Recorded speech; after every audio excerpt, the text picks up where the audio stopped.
Hi, everybody. Lucky me, it's a little bit earlier today. This is day 1397 days since Richard was murdered, and we do not have his body. We don't have his body.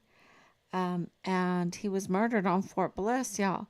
The paperwork that we received, it wasn't us that said it, it was the paperwork that we received. Um, and his death was on Fort Bliss. And so things are coming out slowly. The wheels of justice grind slowly, but they grind exceedingly fine. Um, and we're just patient. We're working very, very hard. You know, the wheels of justice might go slow, but we're not. We are working fast. We put out letters again today where, of course, you got to do all your daily chores and, um, yeah. So we're working very hard behind the scenes and we discovered something. So let's look at this. I think some really good things are starting to happen. Um, all of our work is starting to pay off because the crumbs are starting to come together and people can see, uh, see clearly the criminality in this case, see the connections in this case. I should say, like, the puzzle pieces are coming together and you can see the picture clearer. Um, for us, it was a bit easier. Oh, yeah, here we are. Make sure I turn it down. Okay, so for us, it was, at the beginning, you just know something is the case because of your gut feeling, because of your family, because of knowing Richard. And, other people don't know that, don't know Richard, don't know our family history, don't know us, don't know our service to the country, especially my husband's service to the country.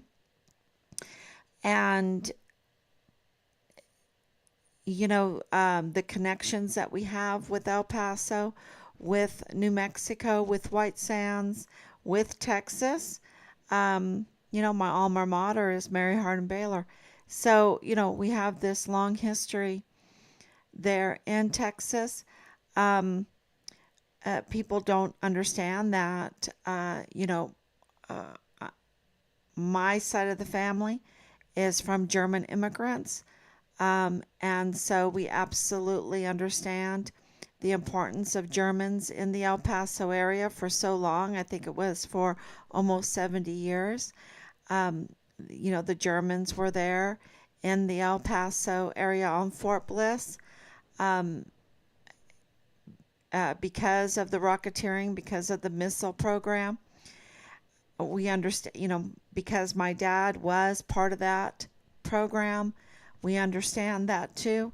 Um, because my mother learned how to drive and received her citizenship at White Sands, learning how to drive in the White Sands. We know the area. We used to go camping at Cloudcroft every weekend. My mom would have we had a Dodge station wagon. A Dodge station wagon was packed full, waiting for my dad to come home from work, and we would take off, get in that cool, beautiful air at Cloudcroft, um, and camp. So we know that area. That's the point of all of this. We know the area. We have connections there. When Richard went missing, of course, my dad, rest in peace, Dad. I miss you so much. He went with. I mean, you don't even have to ask. He just comes. He just be there. He was always there.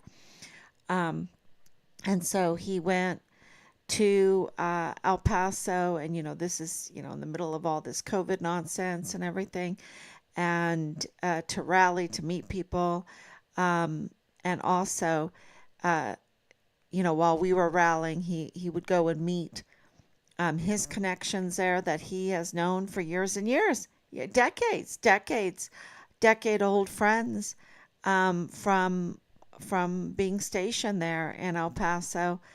We lived on Shed Road. We lived on Shed Road, and um, when we lived on Fort Bliss. So we know that area, and people don't understand that. And so when we said something happened to Richard, Richard did not know that area. He grew up in Europe. He grew up in Europe. He had just learned how to drive in Ireland on the opposite side of the road. The opposite side of the road, um, and you have to be 18. It's much more strict there on how you learn how to drive. And, and then he joined the army. He joined the army, and then he was deployed, and then he came back, and this is a year later. He's 20 years old by this time. And, um, then he gets a car, and, then they're telling us, then Mario, uh, no, what's his name? Not Mario. Marlon Soto, the CID, is telling us that our son is like an El Capone. And, it's just like so ridiculous. It was just so ridiculous. Um, he couldn't even lie good. He couldn't even put forth a proper narrative that would fit our family, fit Richard. It was just the most ridiculous thing. And to say to me, the first thing he said, "Did you know that Richard was an atheist?" I'm like, I don't care. What does that have to do with anything? What does that have to do with anything? What are you trying to do? In my mind, I was like, what are you trying to do? Because, we were begging for them to take Richard back, uh, on the rolls because they had thrown us out. They didn't call us. They didn't notify us. They've never really notified us, right? They have a hard time even giving us a condolence. Why? Because Richard was whistleblowing on their rear ends.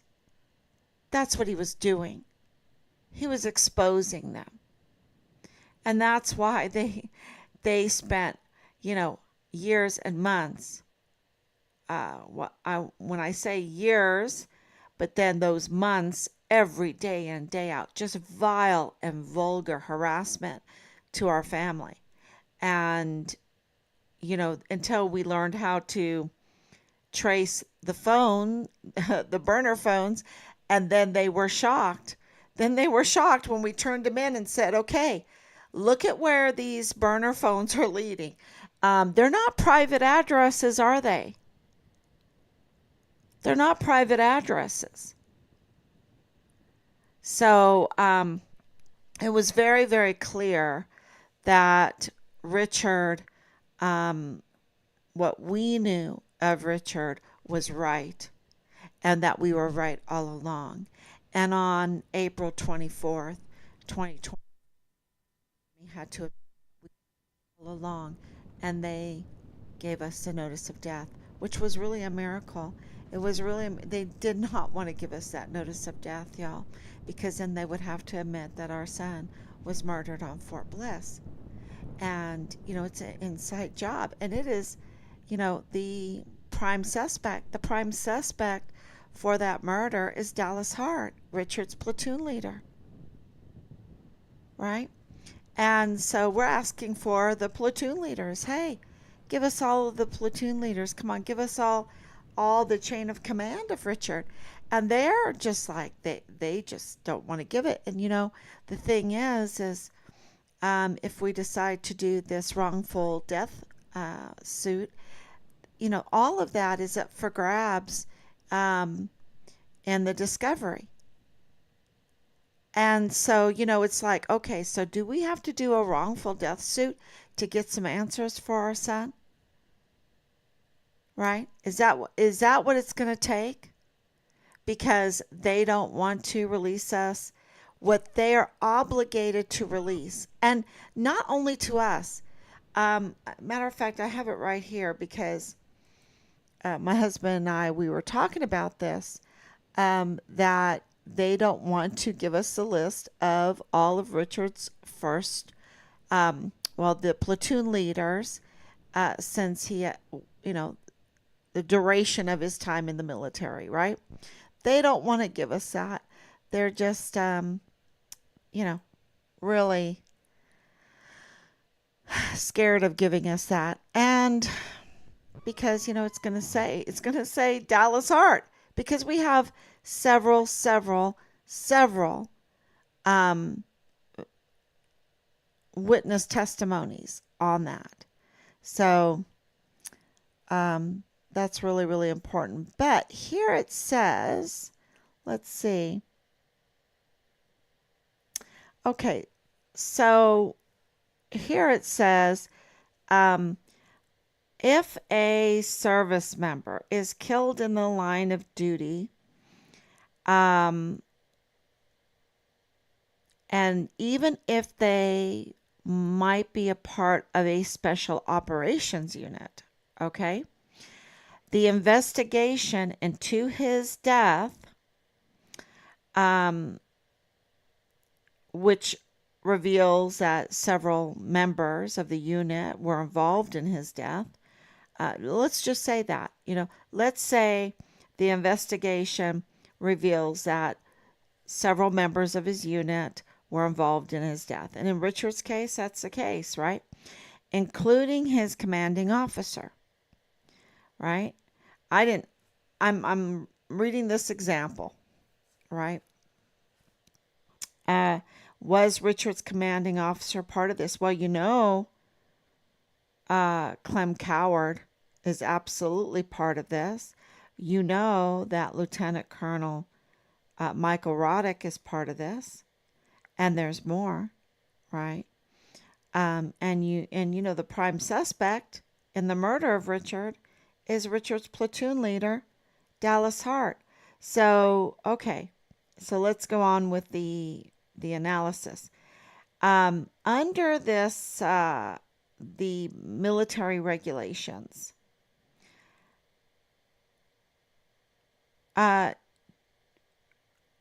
is the military required to identify publicly, as part of the investigation into Richard's death, the names of his chain of command publicly?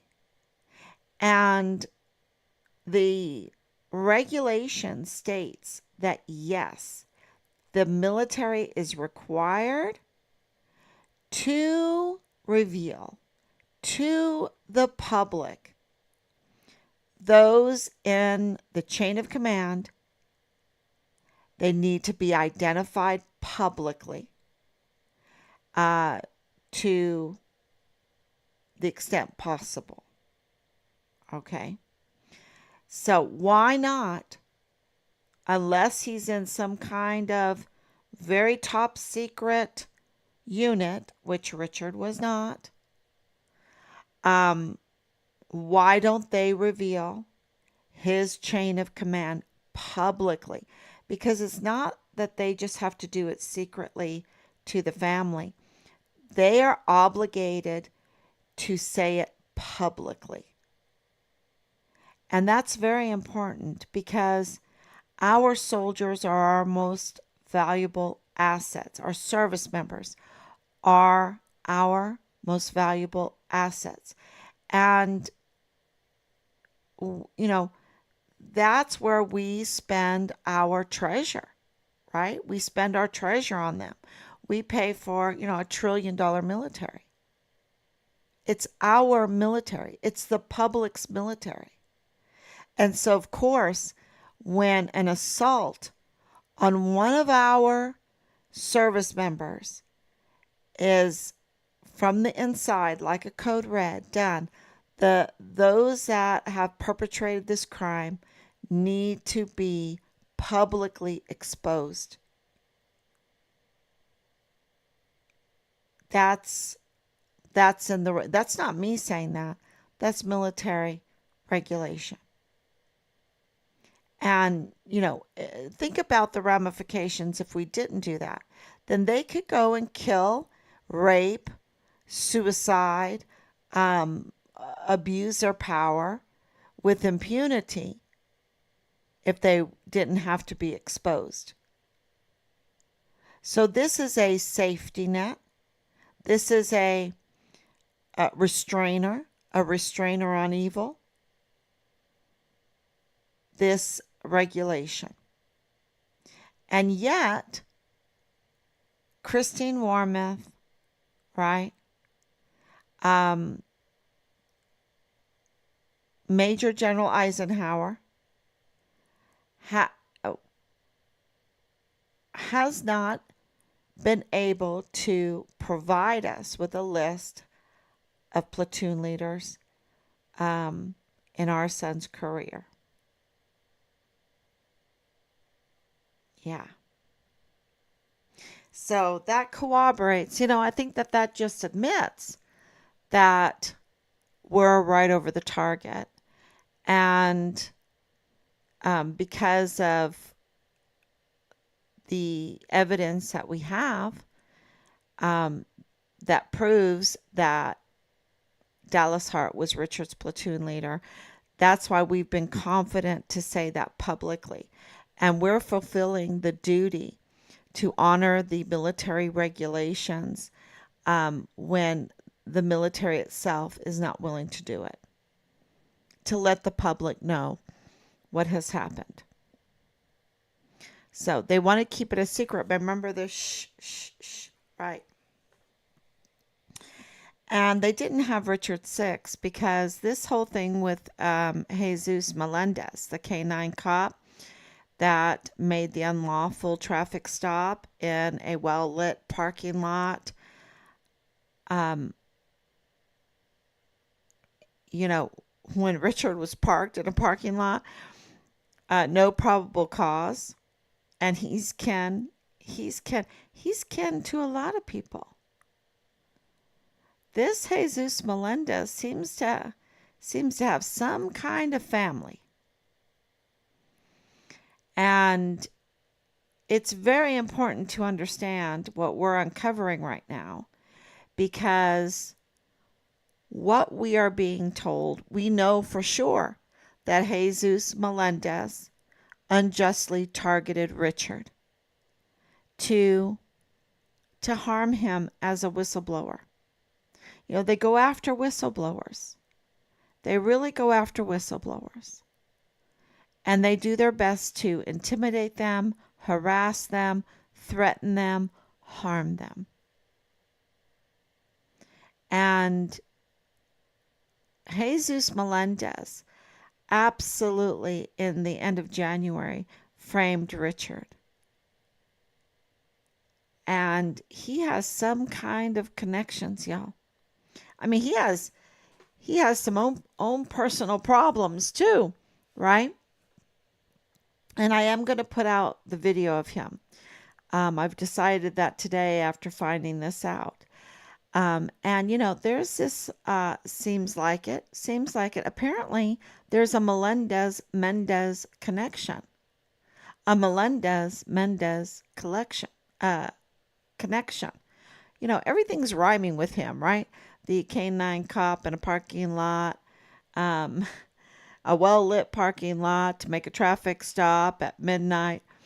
Yeah. And then, of course, now with this Mendez connection. And it absolutely is the connection, another connection. There's many. Bob Moore is the biggest connection to the Walmart case that our son's case has. He's like really big connection to the Walmart case. And Melendez is a big connection to the Walmart case. So, not only that, but also by the severe and continuous retaliation that we have in Find Richard Halliday. And so, wouldn't that be something if Carlos Mendez was related to Jesus Melendez. Wouldn't that be something? Yeah. Because that, uh,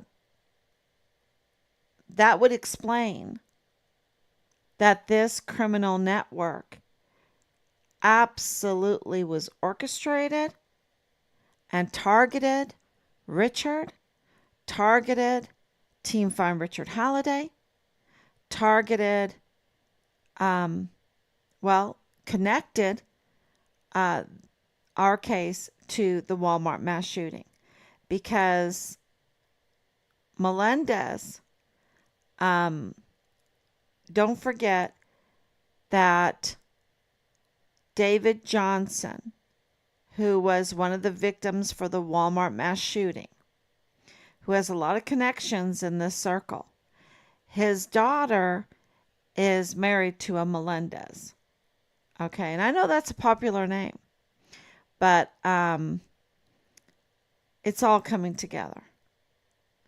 And so to have somebody target Richard, then target Team Find Richard Halliday, and then be connected to the Walmart mass shooting, and they're all, connected.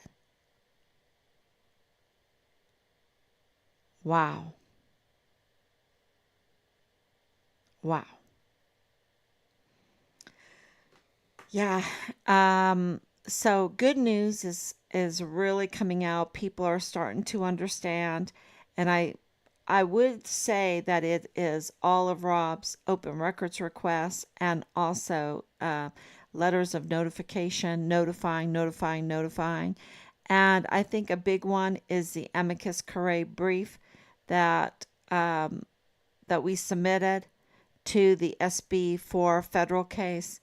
That I think really made people understand. Of course, 3905 Bliss Avenue, the connection between Rosa Maria Valdez Garcia and Danae Katzen, who targeted our our case and is connected to David Candelera of KTSM. And you have these threads of commonality of the Church of Jesus Christ of Latter-day Saints, of the mortuary affairs and the funeral business, right? And then, of course, the military, and another common thread through all of this is Bob Moore. Bob Moore's hands are dirty all over this. And so it is very, and I hope I'm not confusing all of you. And I'll absolutely try to simplify this before I go. Richard got to Fort Bliss. He was deployed. He said it was very, very bad. He decided he didn't want to be in the military after he had gotten Distinguished Honor Graduate and basic training. He was all so happy, and he went and got Distinguished Honor Graduate #1 in both basic training and advanced individual training. He was #1, and he was going to try to go green to gold. He already had college underneath his belt, and he was going to be a CID agent. He was very excited. He got to Fort Bliss. He was deployed right away, and he said it was so bad. It was so bad that he just wanted to get out. And he got back to El Paso after being 10 months deployed to Qatar, and he started whistleblowing. And there were audits. And the main, of course, it had to do with children. Of course, it had to do with child pornography, but it had to do with weapons too. Weapons and ammunition. And they were all over the barracks because of Halliday. And, so they had to try to discredit him. Okay. That is their mode of operation. is when somebody is reporting real crime, they try to discredit them so that what they say has no weight, right? If you are a very good witness and yet, you've been discredited, they won't take what you say into court, right? And that's what they were trying to do. And that's why they tried to set Richard up. But Richard didn't fall for it. You know, he was beautiful in that video. He was absolutely beautiful. He was and I'm going to post it up. He was and you can see it. It's already posted up partially. But he is just so respectful, amazing. And this is, like 1 o'clock in the morning. He's just amazing.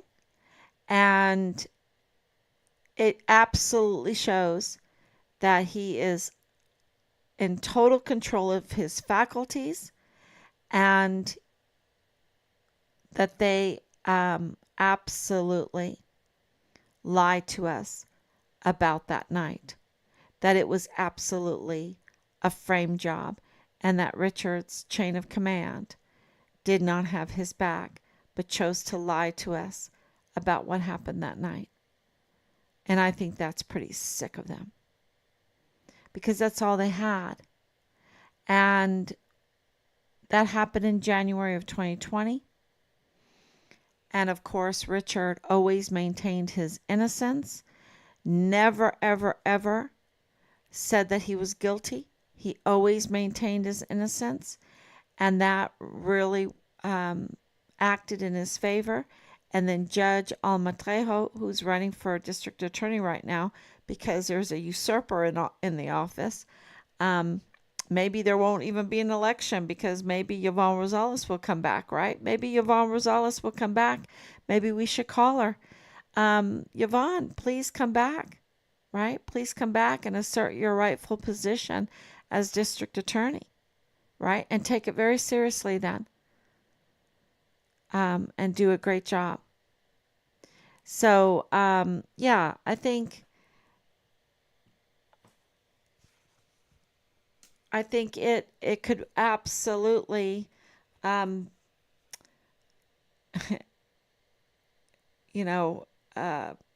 this whole thing with the election. But anyway, Alma Trejo, she's running, and James Montoya, who Yvonne Rosales beat, he's running, and we sent them a letter to make sure that they knew what was going on. And it was a tough letter, tough letter to write, because it's pretty long, and it's kind of trying to simplify Richard's very detailed case for them to understand, because it is, if you haven't been doing this for 4 years, it gets pretty hard to understand. But we're here to explain it, that Richard's a whistleblower. Trump was in office during that time, so he got traction. His complaints got traction, and the IG were all over the barracks because of Halliday, and they were auditing, and they were getting caught. And they orchestrated that Walmart mass shooting. And there were multiple shooters. And it involved M4s, and it involved brown tip bullets. And it involved an orchestrated media to project a false narrative about it, and the media star to do it, his name was Ernest Christopher Grant. Ernest Christopher Grant, who was arrested at the White House by Secret Service, and he has connections. He has connections because he was ghosted, y'all. And I believe he's an agent. I believe he's an agent because he's so protected. And he has to be an agent or someone very important, because Chris Cuomo came to the hospital to see him to put on that show. And from day one, it was all El Paso strong. They even had their slogan. And then Beto O'Rourke came. And then Ernest Christopher Grant was able to have a meeting with the governor. You know, I haven't been able to have a meeting with the governor, but Ernest Christopher Grant does. Oh, yeah, he got in there. And, you know, so this was very big politics. Um,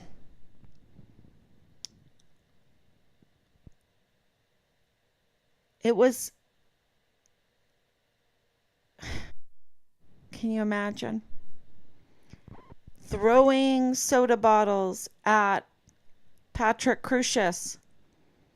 And Patrick Crusius then surrenders a few minutes later with very clean clothes on, super clean pants, very clean shoes, not a drop of blood. And Ernest Christopher Grant was saying the most vile, vulgar things about the actions of Patrick Crusius. And I make clear that Patrick Crusius, I don't believe is innocent. He's going to spend 1,000 years in prison, federal prison, but yet he's sitting at the expense of Texans, at the expense of El Pasoans, in isolation for 5 years in El Paso, across the street from the courthouse, and there hasn't been one action to end it and to send him to prison. Not one action. It's just been the theft of Texans and El Pasoans. So you don't have to wonder if your property taxes are very high, because it's called theft. And the Walmart case, millions and millions and millions of dollars. And Rosa Maria was looking into it. Not Rosa Maria. Yvonne Rosales was looking into it. The fraud that was going on with the funds, and they absolutely started retaliating against Yvonne Rosales to unseat her. I think within 2 days they started. And then of course, she was looking into Richard's case, but then the seat was usurped. The district attorney's seat was usurped by Bill Hicks, and he didn't do anything. He stopped everything. He even blocked our opportunity to email him. And we're not, we were just asking, giving him some very important information. Yeah. So it is very clear that Richard did something amazing. He stood up to the bullies. He stood up for the children. And, I heard today from my German friends that Germany just made it legal for child pornography, possession of child pornography. And, my response to that is all pornography is child sex trafficking. And those are not my words. Those are Ye, right? Ye. He made it very, very clear with a very good discussion. And I don't know how you feel about him, whatever. I don't listen to his music or anything like that. I just, but he said something really remarkable and gave a very good argument for it. That was absolutely true. And that is that all pornography is child sex trafficking. All of it. And so we really have to understand that and decide if we're going to protect the youth of our children. The innocence of our children, the childhood of our children. We need to make that decision. And Richard made that decision, and he stood up for them. He called Child Protective Service a couple times. And it is interesting that the 14th of July, Yvonne Rosales won the election. And it was an upset win. And, we're just thinking about that. And we're thinking, oh my gosh, they must have panicked.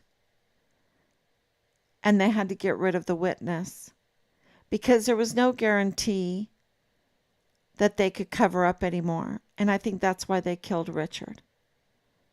They decided to kill Richard because they knew that they had to get rid of the whistleblower.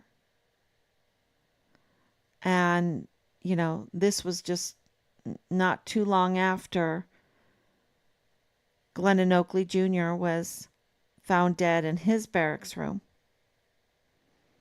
because he was bold enough to care about the children in the mall, the day of the Walmart mass shooting.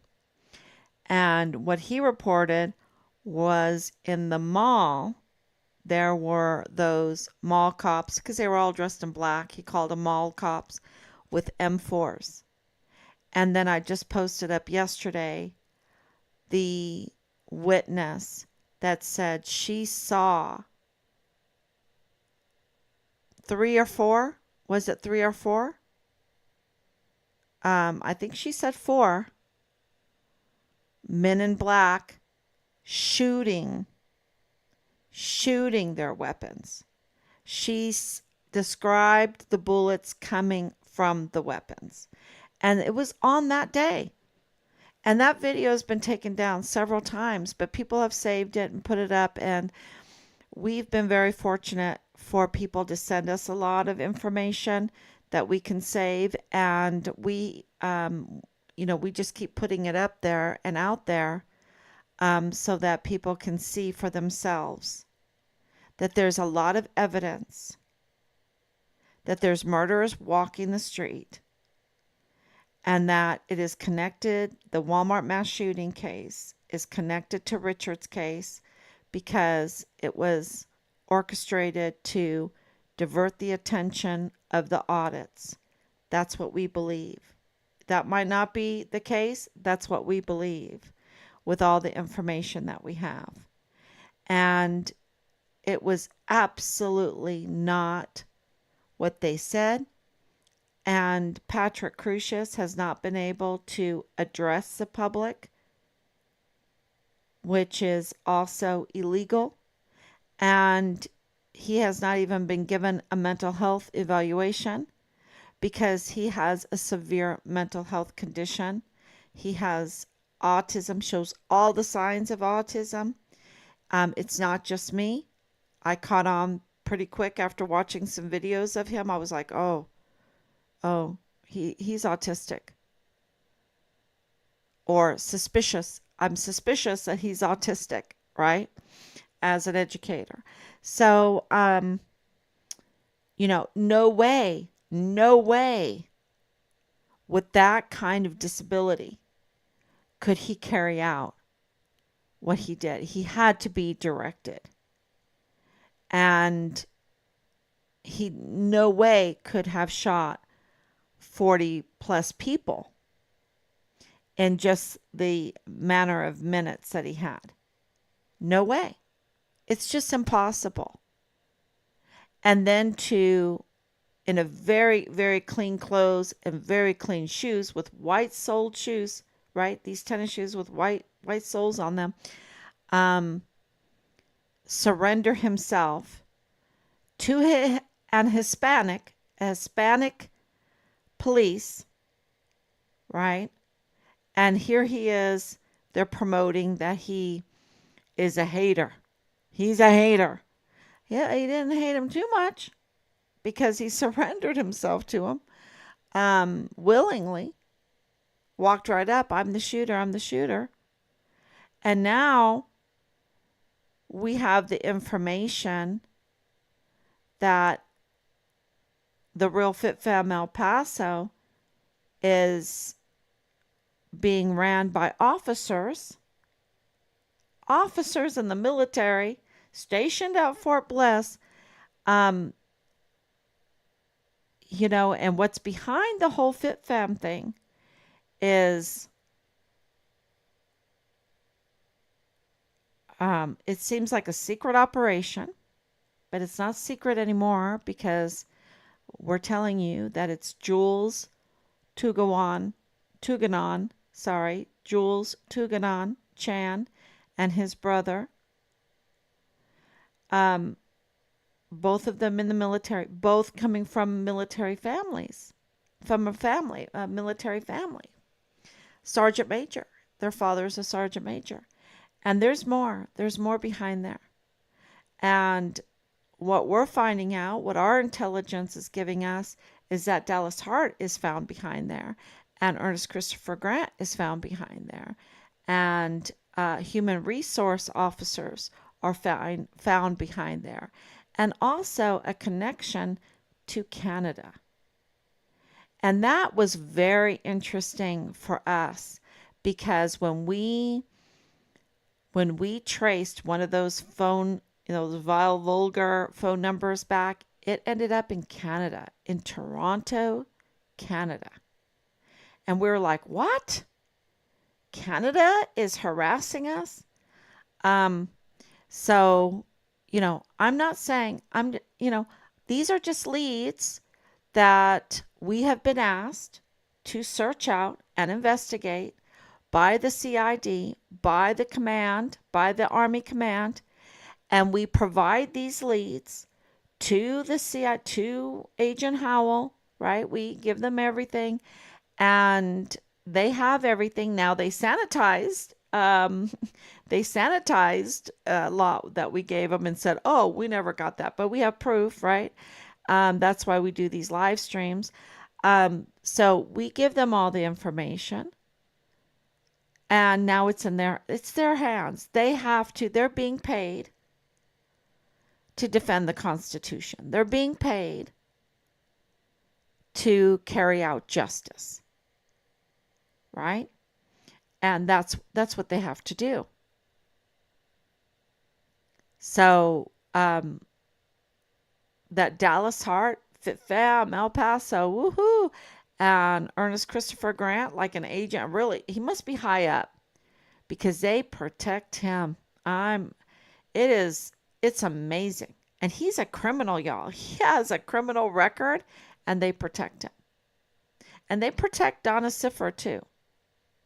They absolutely protected her. And there's more, and there's more. She was that guardian angel that he talked about, the guardian angel. No. There's something. There's all these conflicts of interest. And now the conflicts of interest has spread to Veronica Escobar, of course, with Mario Raskin Ortiz, of course, with Amber Chase. So it's all coming together. And, if you want to tell someone about this case, you can just say, look, Richard exposed something and they retaliated against him. And they retaliated against him with millions and millions of dollars of effort to silence him. And that he was murdered on Fort Bliss. His body was removed from Fort Bliss and was dismembered because they're just not nice people. They're not nice people. And we want his body. It doesn't matter. We want his body. They wanted to cover it up. The thing is when they took his body off of Fort Bliss, it became a dual jurisdiction. It became federal and it became state. And so if there were plea deals, and we've been told that there were plea deals made, it doesn't work. It doesn't work like that. They lied to you. And so yesterday we put out a notice to say you've been up to no good for too long. You need to come clean. If you've harassed us, if you've threatened us, if you have stayed silent when you have information, now is the time to come forward, because the time is almost too late.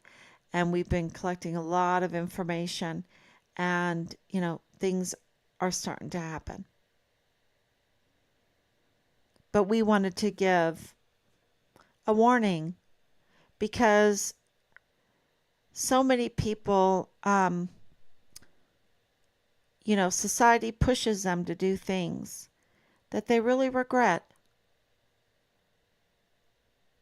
And society likes to make, especially bullies, they like to make cowards out of people.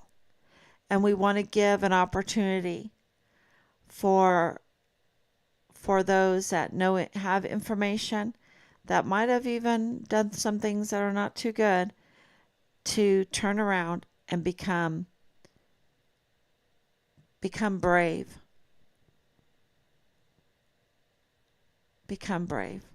It's like the best medicine, when you're doing the right thing. It's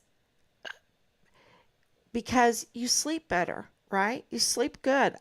When I go to bed, it's like, bam, I am out. I'm sleeping very sound. And, I hear that when you murder someone, you're haunted and you don't sleep. And it gets so bad that sometimes you wind up in the hospital because of mental breakdowns. It can be terrible, absolutely terrible. So we did want to give everyone a chance. Melendez, Mendez, Poche, and many, many, many more. The chance to turn around and do something, stop the cycle of death, stop the cycle of crime, stop it, and do something really good. So for the people of El Paso, you can't really do it for Richard. You can do it for Richard for his name. And that's very, very important to us, to clear his name.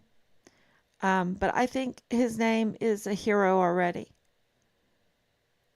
I think people that have been keeping up with this case absolutely knows that Richard is a hero already. So this is for the people of El Paso. This is for our service members there on Fort Bliss.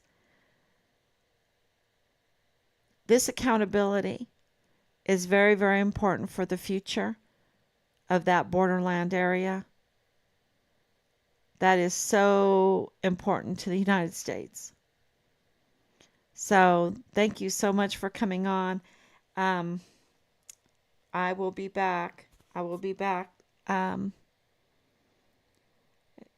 Tomorrow, God willing. Thank you so much. Thank you for, I see Danielle on here. Thank you so much for your prayers. They need to expose all involved.